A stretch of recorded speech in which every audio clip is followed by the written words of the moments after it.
sit, talk for a while. Say what you mean, nothing too high. I can see that shine in your eye, laughing out loud with your beautiful smile. Welcome back to Frederick's 5 Cent Philosophers Podcast. I'm Jason. I'm Jazz. Drink of the show today is a hard seltzer. Jazz is trying to go gluten-free. He's a big beer guy, but he thinks maybe he can't drink beer anymore, so he's trying to go gluten-free. Clinky. Okay. Actually, our next guest was telling me that he tries to go gluten-free also, just for health benefits, and he was saying that if you look at people's blood underneath the microscope, you can tell who has gluten and who doesn't, because the people that eat gluten, their blood is slower. It moves much slower, and we can even ask him when he comes on in a few minutes to talk about that if we want. Cool. But it's cool. It's. Did they have any gluten last night at Isabel's when you were there? Oh, man, most of it was gluten. Like we love the cheese fritters there. Yeah. But so we got the sea scallops, the tenderloin. I like scallops. The fig, ham, cheese. Anyway, Isabella's is an awesome restaurant. It's delicious. The wait staff is really cool. The bartenders are awesome. I used to live here on the canal, and I used to go there for breakfast on the weekends, Saturday and Sunday. And their Bloody Marys were fantastic, and it was like they had a big platter for like $10. This is 7 years ago, maybe 8 years ago now. Actually, longer than that, probably 10 years ago now. It's been a while, but you were there last night. I was there last night, and interesting thing that I noticed, I go there quite a bit. Whenever I can get out with me and my wife, we like to go. That's one of our favorite spots. That or the wine kitchen, or that's probably, we love it because the variety is so. You can get whatever. You can get so many different things. But what I noticed different on the menu than the last time I was there was that they had a lot of mixed drinks, and the spirits in there were McClintock's, which is a distillery right here on the canal. Right behind us. Yeah. Right behind us. You can actually see it. Well, right next to the library here. And almost every mixed drink they had was some sort of spirit from them. Cool. Vodka, a bourbon, this blood orange liqueur. So I had the bourbon lemonade. I had Madrid mule, which is basically a Moscow mule, but with the blood orange, and it was fantastic. Hey, so we're back here with our friend Dean, and we appreciate you coming on the show, Dean. Glad to be here. Thanks for coming to talk about some things with us. And the place of the show is Gathland State Park. So you were going to tell us a little bit about your favorite spot in Frederick?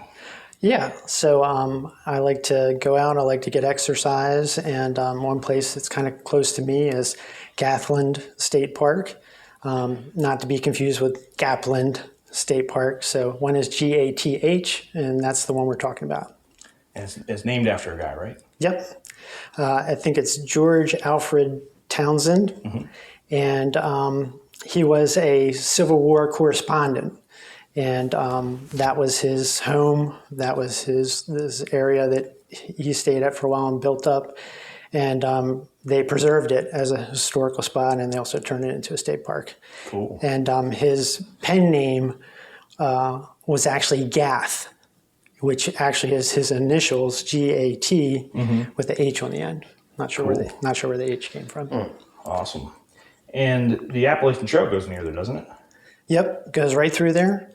That's one of the reasons why we like it. We like to go hiking. We like to get out in nature, sometimes forage, sometimes do a little mushroom hunting there, see some wildlife. Yeah, you found quite a few mushrooms there before. Is that where you found the lion's mane and the hen of the woods? Or it actually was. Yeah. Yeah. Those are amazing. He gave us some of that lion's mane. That was one of the tastiest mushrooms I ever had. It's pretty funny because that was probably one of our prize finds, and that was one of our very first big finds as well. So then, first picture there is the burial plot. Yeah. So George, he actually it was customary sometimes in the past that you build your own burial plot on your land, and he built a mausoleum, like a little building there that it's still there and preserved. They said that actually what happened to him, though, is he was out of state at the time of his death, and they actually buried him in Philadelphia, Pennsylvania. So he didn't get to use it. You know, he had built that. I think he was kind of an eccentric kind of guy. Like I said, he was corresponding. He worked for some major newspapers around the country, mostly on the East Coast, I think. So this that we're looking at now is something about the war correspondent. It says on there, right? Right. So that's kind of like a memorial. At first, I thought it was, something Civil War related for the soldiers, but it's actually a correspondent memorial, I guess, for the people who covered the war. Like him. Yeah. That's cool. And it's pretty intricate. It's got a lot of different things built into the masonry, and on the side it actually has plaques with writing on it. So it's worth a look. Cool. And it's on a mountaintop. It's on top of the Appalachian Trail on that ridge That's really cool. People love to walk from Maine down to Georgia. This is part of that trail. That's a really nice day. Nice shot you got there. So what's this one? So that's one of his buildings that they restored. There's a kind of like a main house, and then there's like a hall or a lodge. So I think that's one of those two buildings. Cool. And further behind it is the main house. Cool. And this is the entrance? Yep. Cool. And there's a little blue sign there on that picture, and that actually shows you that you're entering Washington County. So, I guess it's an easy way to mark the different counties is by the Appalachian Trail, kind of that divide. Cool. So the park's actually in both counties. One side of the park is in Frederick County, and the other side of the park is in Washington County. Cool. It's pretty nice views from there. Yeah, so I was actually up on the trail there, up on a foot trail, and I walked a little bit off the trail like we often do when we're foraging, and that was the view that you could see to another mountain ridge, and you could see a valley and see quite far. That's awesome. That's pretty cool. I like those scenes in Frederick. There's places where you can actually see far. It's pretty cool. There's a number of places like that in Frederick County. So, this segment I kind of call backyard foraging, and I kind of call it free food. Cool. So I know we're all used to, going to the supermarket for food, or going to the farmer's market for food, or even going in our own gardens and doing a lot of work and creating food. This is similar to all those, but this is kind of food that's just there that you don't know about. A lot of people call them weeds, or nuisance plants. Like the dandelion I mentioned Right, earlier. yeah, like the dandelion. And, those things that are there that I'm going to show you today, they're actually, they're quite nutritional. They can be medicinal. And, they can kind of give you your own self-reliance if you know about them and know where to find them. Cool. So I'll just say real quick, foraging is the search for wild food resources, and animals forage every day to get their food. So why can't we, right? Why can't we do the same thing and get those benefits and get something for free? And the other thing I like about foraging is it gives you health and survival skills. And it also puts us more in touch with God and nature. And lastly, it adds to our independence. So I think those are all, reasons why I like it. In that first picture there that you're looking at, we're looking at some asparagus that we have. And that's something nice that, once you plant it or it grows wild in your area, it's going to keep coming back year after year. And that's with what I'm showing you today, you're going to see that repeat. That's going to be a repeat pattern. So other foods typically in your garden, you're going to plant them once and they're going to die every year and you're going to have to plant them again. If you're lucky, they'll reseed. These things are just growing wild and they're just coming back year after year. Awesome. That's a picture of some blackberries, and we built a trellis for it, and we're training them so they can easily be picked. The nice thing about blackberries is they're really easy to propagate and to take cuttings and make new plants out of, and you can share with your friends. And in fact, one of my good friends gave me those blackberries, Jazz. So Jazz's family gave our family the blackberries, and we planted them, and now they're growing like crazy. Mm-hmm. And we're going to be able to give some to somebody else. And one good tip is when you get blackberries, get thornless blackberries. They have both varieties, and anything with thorns is kind of a pain. So you definitely want the thornless ones. This next picture is blue spruce. It's a pine tree. And most people probably don't think that pine trees are food, right? But they're really high in vitamin C. And the Indians used pine trees pretty much to stay alive and to prevent scurvy. So what you can do with pine trees, just make sure it is a pine tree and not a yew. Use will be, I think, poisonous or toxic, but most pine trees you can use, and you can take the needles and you make a tea out of it. You steep the needles in tea, and these things that we're talking about right now, they were all common knowledge in the early 1900s or before, and they were used widespread. Oh, that's interesting. I never heard that before. I didn't know that. Yeah, people were living off the land. The blue spruce, every part of that tree is edible. It may not be palatable, but it's not toxic, and you can use the bark. You can use the inner part. Cool. The tree. That's my favorite Christmas tree. Yeah. So when at a few homes I used to live in before, we used to get live blue spruce, that was my favorite one to get. Sometimes we'd get other ones for other people in the family, but we'd plant them in the backyard. Yeah, and you can use white pine, you can use fir trees. I think they said that the spruce was a little bit more mellower, a little bit less bitter. Yeah. It does have that Christmas tree aroma when you make the tea out of it. Yeah. I love that smell in the house at Christmas time. Would have the blue spruce in the house as our Christmas tree, and it was live, and then we'd plant it in the backyard after. What are we looking at here?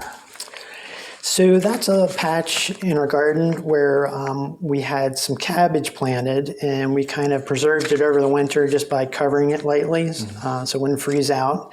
And you can see a carpet of chickweed growing around it. So all the bright green plant is called chickweed.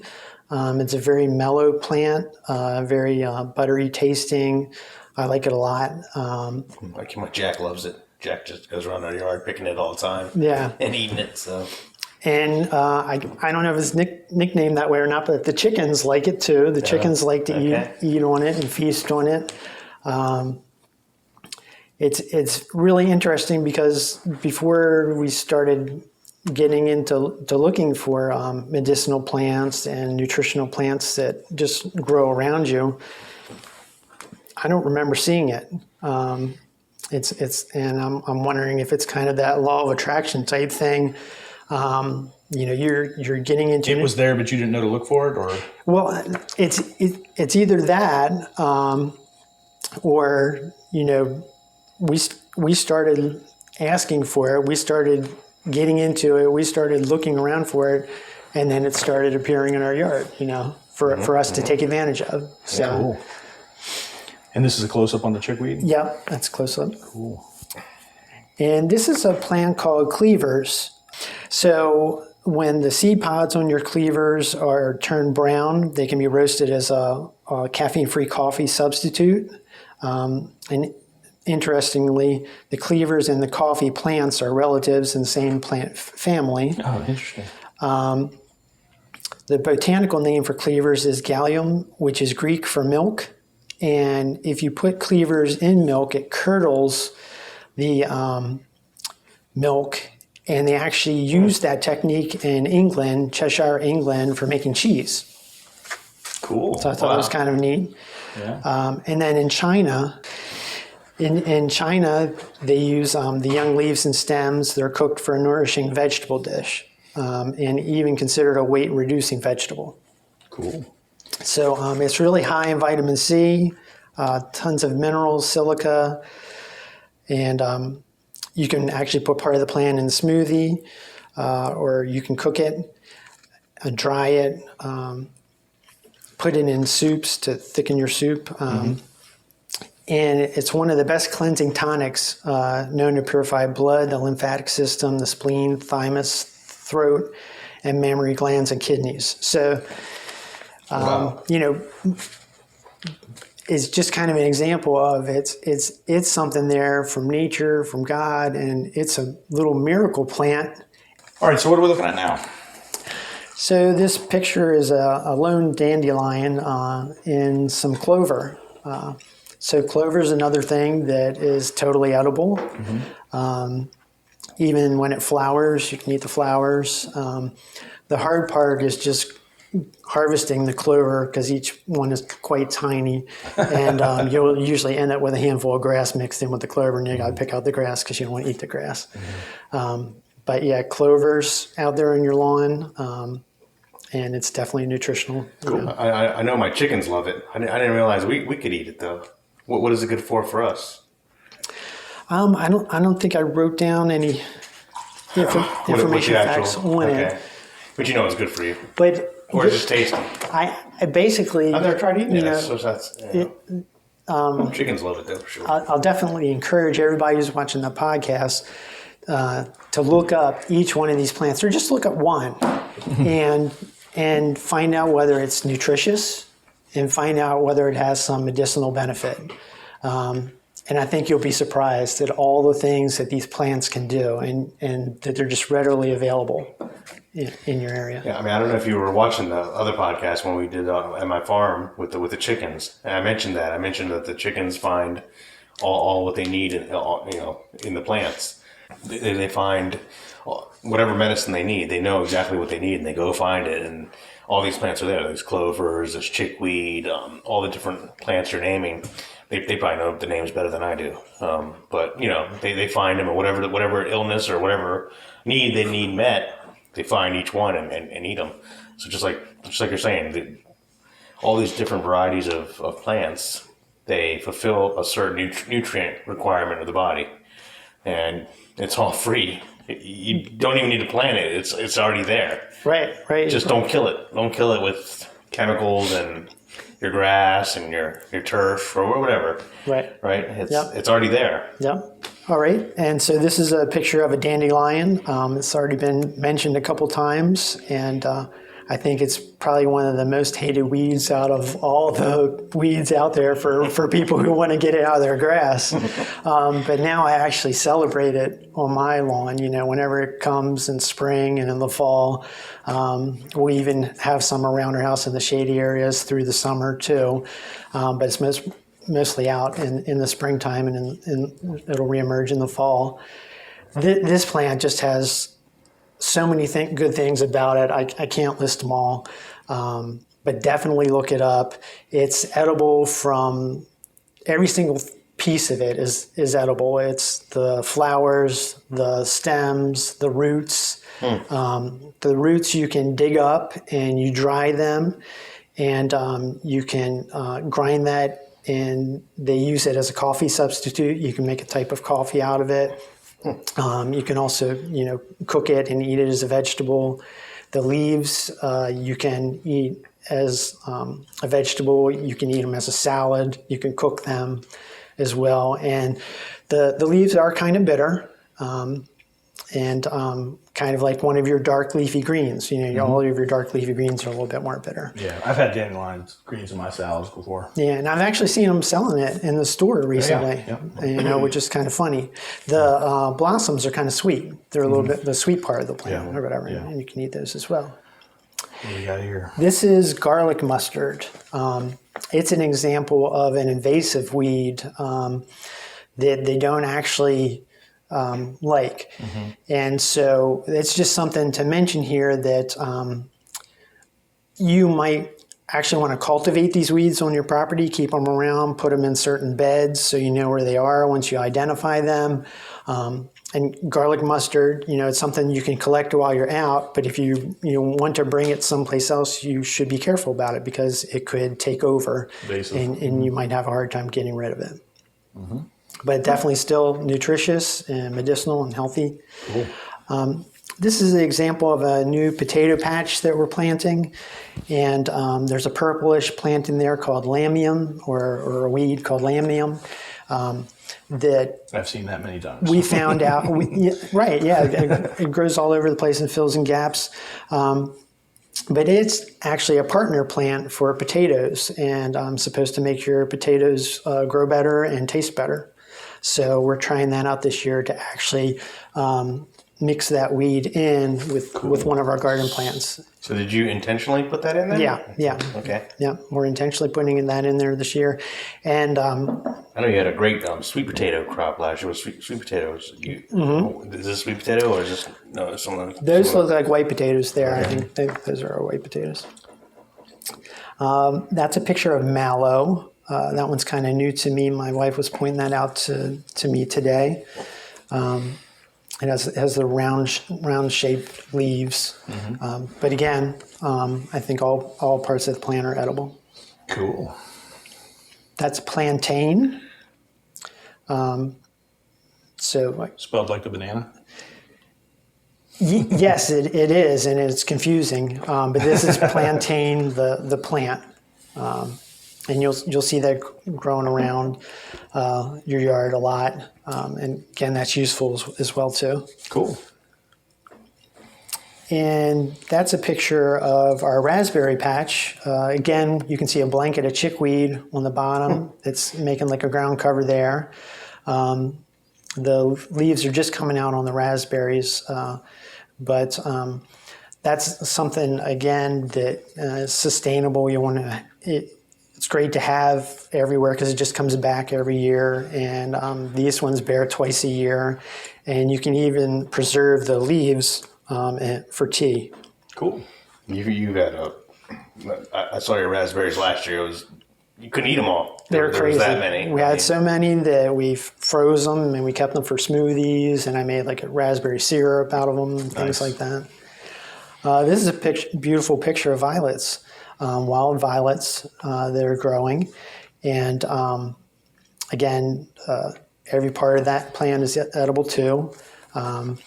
And you can make syrups with that. You can make infusions. The violet is very calming. If you eat it, it's supposed to calm you down and be very calming. Simple syrup. People make a simple syrup out of that, right? Don't they? An infusion, yeah. I'll show you later today. I actually brought a violet infusion. Okay.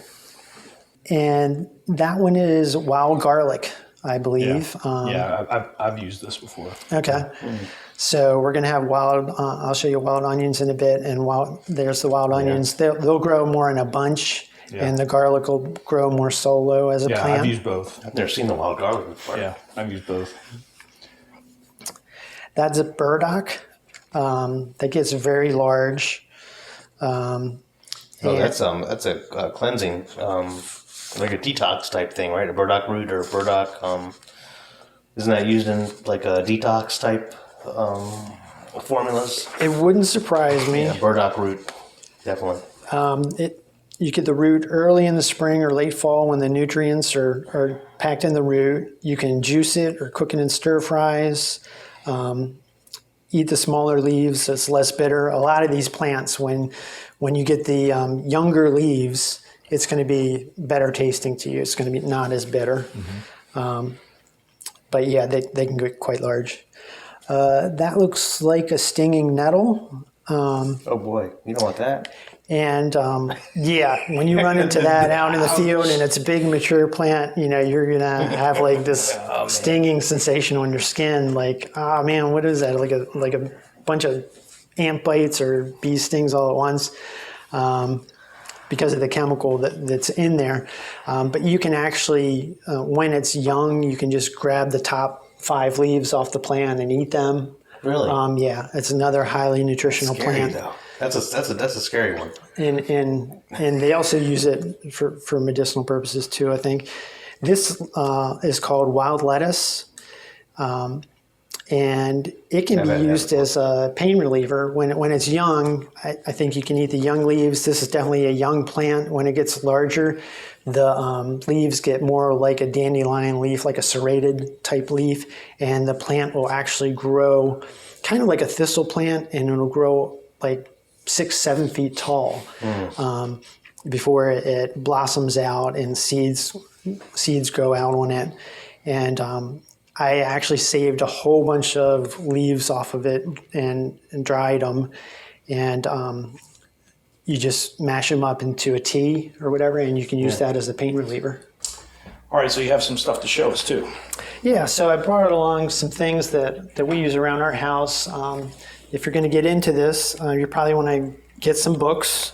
So I've got like Peterson field guides, a couple of those, and you want to gather those or look for the ones that are in your region and your geographic area, because there's going to be different plants in different areas. And then we've also got another book my wife said was really good. It's called Making Plant Medicine. Yeah, my wife has that. So hold that up. Cool. If you decide to get into that. So that's going to help you out. And then there's other books actually called Foraging. So this is Northeast Foraging. And you'll go through the book and you'll find things that are in your area. Hopefully the book will have lots of, colorful pictures to help, you identify the thing, and then you just dog ear the page, because you're going to be coming back to it from time to time for the things that you want to find in your area. Cool. And so that's helped us out a lot. And then probably there's places in your area that you can find, like health food stores or nature facilities that can give you classes. Well, this show is for Frederick, by Frederick, for Frederick. So what do you use in Frederick? So we use the Fox Haven Farm. Every year they offer a variety of classes for herbs and foraging, and even we found a mushroom hunting class there before too. Yeah, we were going to showcase that. We have an event of the show, each show, and it's sold out for the next 2 or 3 out into the fall even. So which one's that? the mushroom foraging. Oh, really? Yeah. Well, my wife has done that one. Okay. Did you guys do it together? Yeah, we all did it together. We've featured on each show. We featured an event, something going on in the community, and we were going to look for that to put on one episode in the upcoming. And it's booked all the way out through the fall. So Wow. so 3 or 4 different sessions are booked out through the fall. So. Okay. But this is definitely something you can share with all your friends and family in the community. It's a great exercise for children to learn, about plants that are available, right, and how it can help their body and things like that. Here's some of the things that we've saved. We actually have a dehydrator at home, and so you can take the leaves from the plant and preserve them by putting them in a dehydrator, and at a very low temperature it'll extract the moisture out of them, and then you can just save them in any of your recycled jars like we did. This is red raspberry leaf, so you can use that for tea. We've got blackberry leaf tea here from the blackberry plants. This is all saved of dandelion, leaf and root together. Sometimes you'll use just the leaf, sometimes you'll use just the root, or you can combine them. So we did that. This is chickweed leaves. My wife said she's chopped it up and used it in pasta sauce, and she used live chickweed leaves in the meatloaf that she made last week. Yeah, she didn't. She didn't tell us. She didn't tell us it was in there, but we didn't know it was a nice light and airy meatloaf. So I guess it was good for us. Made it more nutritious. These are violet leaves. You said something about the protein content in the chickweed. Yeah, that Or iron? Was the iron content or the protein? both. So the chickweed had 20% of the plant, I guess, that you're eating is protein. So you're actually getting protein by eating the chickweed, and then it had 20% more iron. 20% It more. was more than that. I think it was like 3 times more iron than beef or something. Yeah, 20 times? 20 times. It was something like that. 20 times more iron than beef, per serving or whatever. So you got to check out these things. You got to look them up online and find out all these great nutritional things or medicinal things that they can provide to you. And this is a comfrey leaf infusion. So she saved the comfrey leaf that we grow also in our garden. That's something that will come back. We didn't view that as one of the things. Yeah, I didn't have a picture of the comfrey leaf. Right. And then here's some things that she's made lately that are pretty interesting. My wife, this is a chickweed sauerkraut. So the chickweed itself contains the bacteria on it, or has the bacteria within it, so that when you go to make a fermented item out of it, it'll create probiotics for you. So just like a sauerkraut, and you're going through that process and you're trying to create certain things like cabbage, they'll make their own bacteria, right? So chickweed is the same way. So she's got a little apple in there. I imagine she's got some vinegar in there or something, and the chickweed chopped up, the green chickweed, the live chickweed's in there.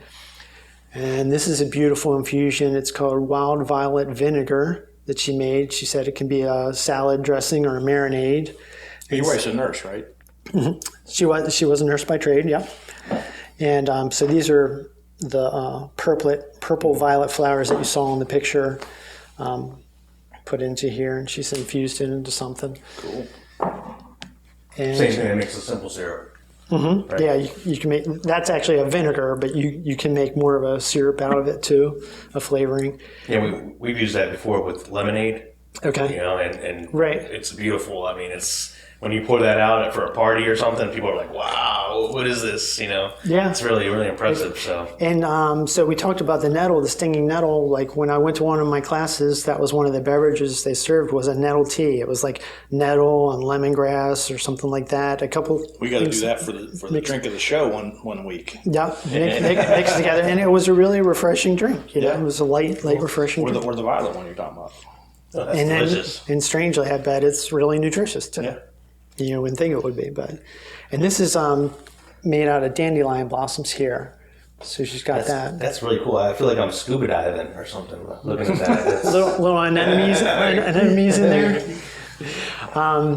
And so I think this one might be like a little tonic or whatever, but some of these turn out to be, just a medicine saved in a jar that you can use as a tonic when you need to, or something like that as well. Cool. So that'll be it for this week. We thank Dean for coming out and sharing his roots with us.